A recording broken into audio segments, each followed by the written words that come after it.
తెలంగాణలో ఇటీవలే జరిగిన అసెంబ్లీ ఎన్నికల్లో BRS 39, Bhajapa 8, MIM 7, communist 1, Congress 64 స్థానాల్లో గెలుపొందింది.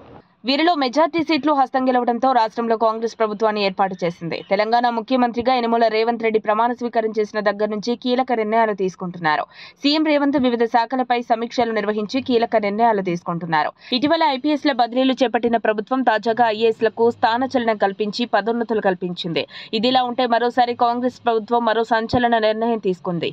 మాజీ మంత్రులకు, ఎమ్మెల్యేలకు భద్రత తొలగిస్తూ ఆదేశాలు జారీ చేసింది. రేవంత్ సర్కార్ రాష్ట్రంలోని మాజీ మంత్రులు, మాజీ ఎమ్మెల్యేలకు షాక్ ఇచ్చింది. మాజీలకున్న భద్రతను తొలగిస్తూ ఉత్తర్వులు జారీ చేసింది. మాజీ మంత్రులు, ఎమ్మెల్యేల గన్మెన్లను తొలగిస్తూ ఆదేశాలు జారీ చేసింది. సర్కార్ ఆదేశాల నేపథ్యంలో వారి గన్మెన్స్ ను పోలీస్ డిపార్ట్మెంట్ విత్డ్రా చేసింది. ఆ రిపోర్టు అనంతరం కొత్తగా బాధ్యతలు స్వీకరించిన ఆయా మంత్రులకు, ఎమ్మెల్యేలకు గన్మెన్లను కేటాయించనున్నారు. సర్కార్ తీసుకున్న ఈ నిర్ణయంతో మాజీలో అసంతృప్తి వ్యక్తం చేస్తున్నట్లు తెలుస్తోంది. కాగా ఎన్నికల్లో ఇచ్చిన 6 గ్యారంటీ హామీలను నెరవేర్చే దిశగా కాంగ్రెస్ ప్రభుత్వం ముందుకు వెళ్తోంది. ఇప్పటికే మహాలక్ష్మి పథకాన్ని ప్రారంభించి అమలు చేస్తున్నారు. ఆరోగ్యశ్రీ పరిధిని 10 లక్షలకు పెంచిన ప్రభుత్వం రైతులకు పెట్టుబడి సాయంగా రైతు భరోసా నిధులను కూడా విడుదల చేసింది రేవంత్ సర్కార్. వరుస సమీక్షా సమావేశాలతో సీఎం రేవంత్ అధికారులను పరుగులు పెట్టిస్తున్నారు. రాయదుర్గం నుంచి శంషాబాద్ ఎయిర్పోర్ట్ వరకు మెట్రో విస్తరణను కూడా నిలిపివేసి మరో సంచలన నిర్ణయం తీసుకుంది రేవంత్ ప్రభుత్వం. మొత్తానికి సీఎం రేవంత్ దూకుడుకి ప్రతిపక్ష గులాబీ నేతలు ఆందోళన చెందుతున్నట్లు ప్రచారం జరుగుతోంది.